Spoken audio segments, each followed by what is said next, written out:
winter is truly here in the UK now. Our once vibrant and insect-filled wild areas are now dormant. The insects are no longer to be found. Sure, you can find the odd insect and arachnid like spiders, but typically most of the insects you want to photograph, like damselflies and dragonflies, they're all gone for the season, and you won't see them now until the spring. But it doesn't mean that our creativity has to stop there. This is 5 things you can photograph at home during the winter.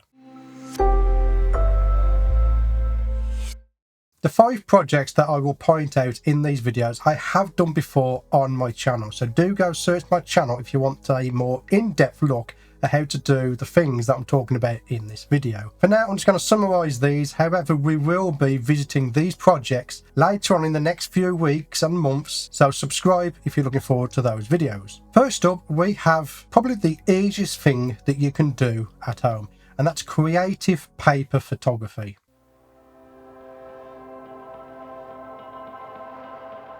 This is probably one of the most easiest projects that you can do because it doesn't entail having an expensive camera, you don't need a macro lens for this, and you don't need any expensive gear at all to do this type of photography. All we need is some paper clips to clip the paper together.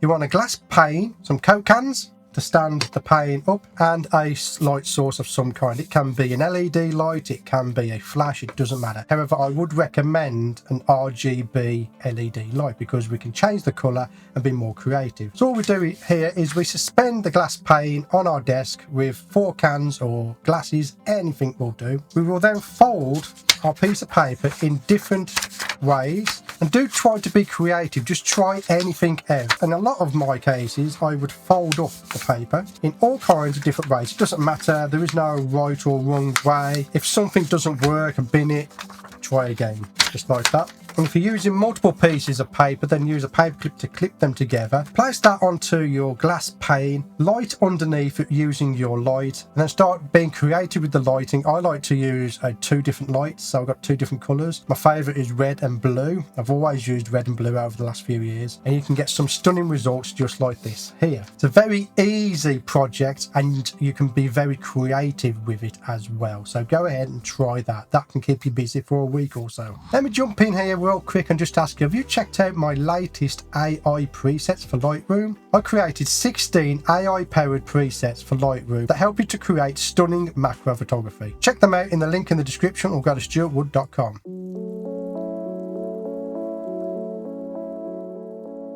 The next project that you can do during winter, and is one of my favourites, is water droplet photography. You can photograph anything with a macro lens and it can look very creative and very abstract. However, if you take a syringe and start adding water drops to it, it creates a whole other level of creative photography that looks dreamy and is very unique. Not one image is the same, they are always different. You can use a spray bottle to create multiple droplets if you wish to. One of my favourite things to do is to photograph feathers. You can get feathers from duck ponds, or you can actually buy feathers online that are very clean. If you're like me and you like a clean image, that might be the way to go. But some feathers from duck ponds are very beautiful, they're very clean. Just pick them up, pop them into your pocket or a tub, take them home. Once you see something you like, just drop a water droplet on there and start being creative. And you can use flash or RGB lighting again. I like to use the RGB LED lights again because I can change the colour very easily, and with the modern mirrorless technology that we have, we can easily see the exposure through our EVF. Adding water droplets to any scenario is always great to ump up that creativity. So because we can't get shots in the morning with our insects, it doesn't mean we have to stop practicing. We can do it in the studio using a syringe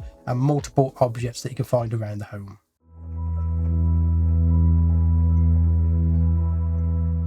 Another very easy and budget-friendly project that you can do in the winter is oil and water. Simply take a small bowl, elevate it above a piece of paper. Again, you can use the same cans or glasses that we used in the first project, which is our paper one. Fill it halfway up with water, then put a teaspoon of oil in there. Mix it around a little bit, put your camera on top facing down, and then put in either coloured paper underneath or RGB lights to light it up, and you can get shots like this. And again, this is a project where you're never going to get the same shot twice, and you never know what's going to happen. You could get good shots, you could get bad shots, but what I can guarantee guarantee you is you will have fun doing it, and again, it's something that you can be creative with during the winter months.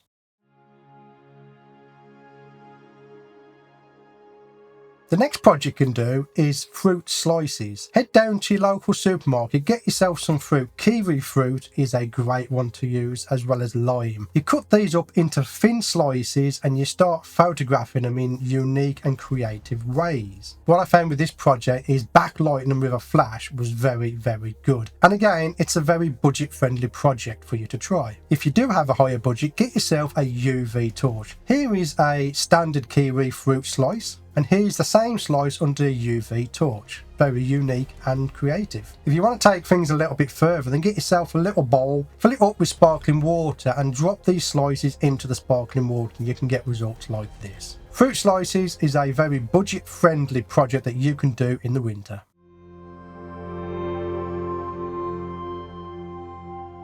The fifth and final project that you can do during winter is kitchen cutlery. Simply take a knife and a fork and start having fun with it. Be creative. Again, you can use flash, you can use RGB lights, it really doesn't matter. You can use whatever gear you currently have. You don't have to buy any new gear for these projects. In these examples, I'm using kitchen cutlery and I'm lighting it with my RGB lights. And again, I'm using a red and blue theme. You can also get things like a cheese grater, like in this example image here of the cheese grater. Again, that's another budget friendly project that you can do during the winter, as you already got the gear, you've already got the tools in the kitchen to do it. And this is what's important about this video. It's keeping creative during the winter when we can't find the insects we want to photograph. As I said before, we can go out, we can find spiders, we can find other things, but they're not as pretty as your damselflies or your dragonflies. There you have it, 5 creative photography projects that you can do at home during winter. Keep up your creativity and your practice until the insects come out in spring. As I said before, we are going to be visiting these projects over the next coming months, so do subscribe if you're looking forward to that, as well as doing some other interesting ideas that I haven't done on the channel before. But for now, that's where I shall leave this video. My name's Stewart Wood, and as always, I'll see you